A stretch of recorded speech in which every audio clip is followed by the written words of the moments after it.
Hi guys, welcome to today's lesson. Today we are going to learn about CSS margins. The CSS margin properties are used to create space around elements outside of any defined borders.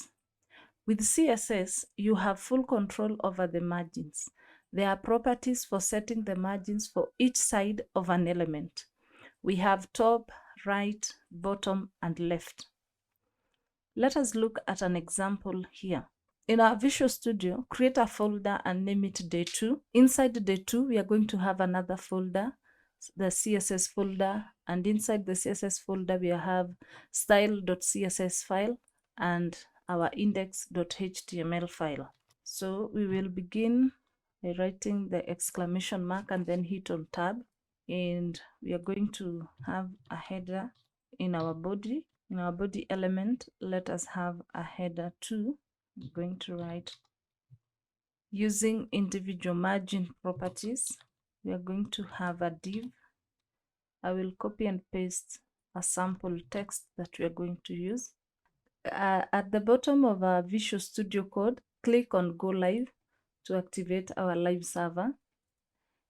We are able to see our text, our header 2, and our div. Now we are going to style this div, but before we style, we need to connect our CSS file with our HTML file. Before we close our head tag, go ahead and link the CSS. Our CSS is inside a folder written CSS, so we will write CSS /style.css. Go to the folder and open the style.css file, and we are going now to style our div element. So we call on our div and then write border. We have 1 pixel. This is solid black. Now let us write our margins here. We have margin top, we give it 100 pixels. We have margin bottom, we will give it 100 pixels. Then margin right, we are going to give it 150 pixels. You can see that it has shifted. This is our right. We have our top here, our right, our bottom, and our left, this side. So we are going to give it a margin on our left. Say margin left, we give it 80 pixels. Okay, we can give our background color. Let's have a background color light blue, and you can now see we have given our div the margins, that is margin top, margin bottom, margin right, left, and we have also given it a background color of color blue. If the margin property has 3 values, I will copy this and paste it down here. I will say the margin right, the margin shorthand, the margin shorthand property with three values. Okay, now these 3 values, I'll paste it here. To differentiate the first div with the second div, I'm going to give header 1 an ID and call it val3, that is value 3, and our div, I'm going to give it an ID of val3 also. Now inside our style, We're going to style our div. We're going to style our div which has an ID, and we call it val3. We are saying border is equals to 1 pixels solid black with a margin of 25 pixels, and then we have 50 pixels and 75 pixels there, and we give it a background color of, I'll remove this ID here. The margin property that has 3 values. It has, the top margin is 25 pixels, and then it has right and left, which is 50 pixels, and then 75 pixels at the bottom. All right, we are now going to look at the margin property that has two values. I'll just come here, and it has 2 values. I'll copy a text and paste it here. So this div, I'll give it an ID, I'll say, that has 2 values. Okay, we go to our style, and we're going to style our ID val2. So it has a border of 1 pixels solid black, then we give a margin of 25 pixels and 50 pixels.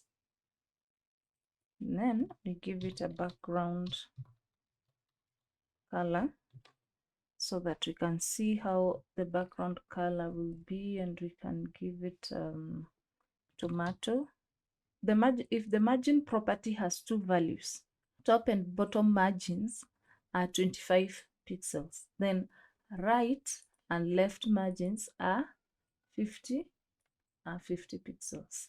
If the margin property has 1 value, like we come here and have another div that has 1 value, I'll just copy this text and paste it here.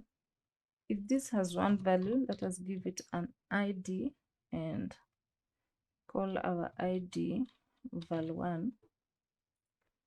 Then in our style for val1, we are saying that it has a border, not border radius, border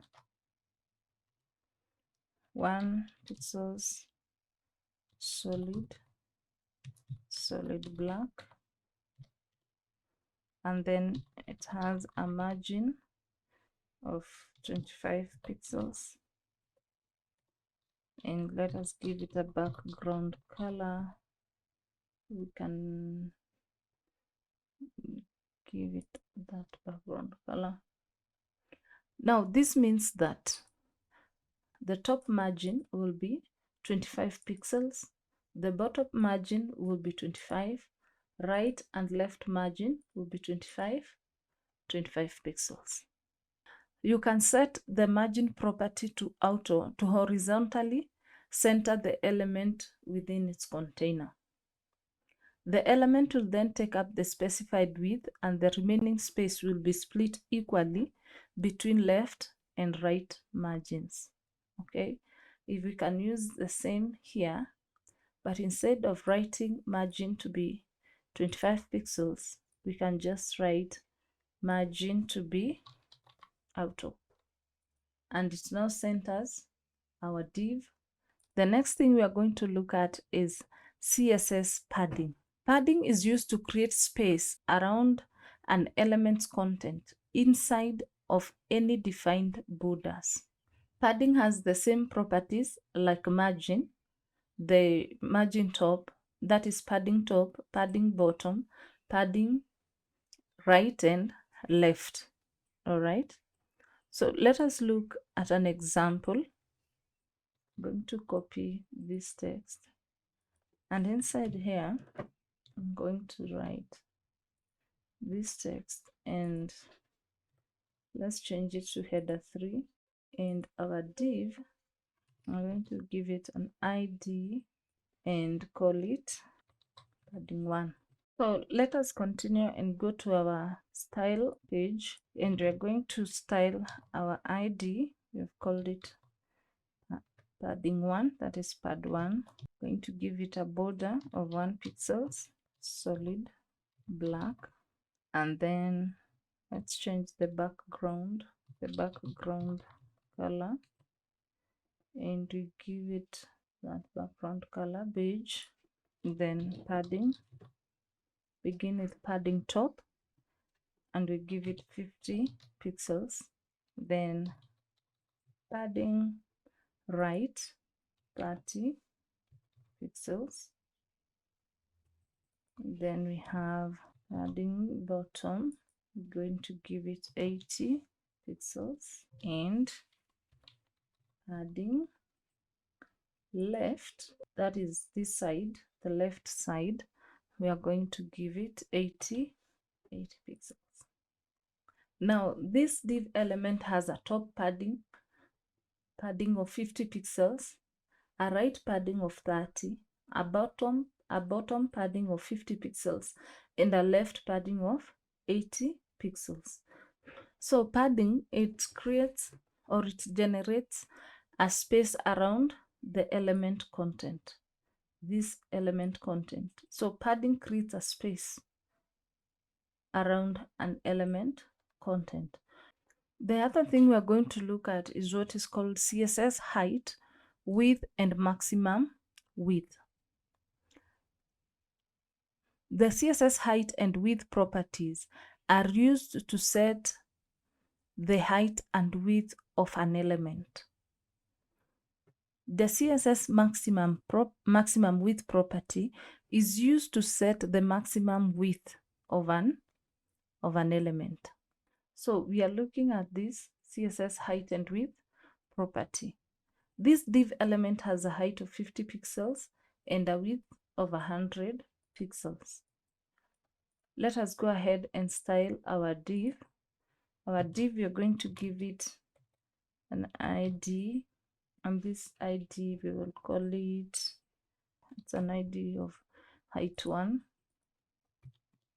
Come here and style our h1, and we will give it a height of 50 pixels, and then we give it a width of 100%, and also we're going to give it a border and say 1 pixels solid, and this time we'll give it a different color. I'll give it a different color. Our border is going to have a different color, not solid black. And now this is how our div element looks like when we add a height and a width. But there's what we call a maximum width. So how do we set maximum width? The maximum width property is used to set the maximum width of an element, and it enables the browser to adjust itself even on small windows. In our index.html, we will have this text here. We give our div an ID, and we'll give it an ID name max. So we'll come here and style our div and say max, open and close curly braces, and say maximum width. We'll give it 500 pixels, and then we give it a height of 100 pixels, and we give it a background color of powder blue. This is what we have now. So that we are able to see the effect of maximum width, we are going to resize this window here, our browser, and for it to be responsive, click on Shift, Control, and I. Let's comment on the other elements so that we are able to focus on the one we want to see.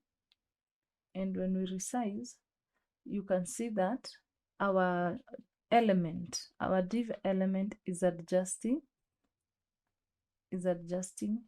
as we adjust the screen.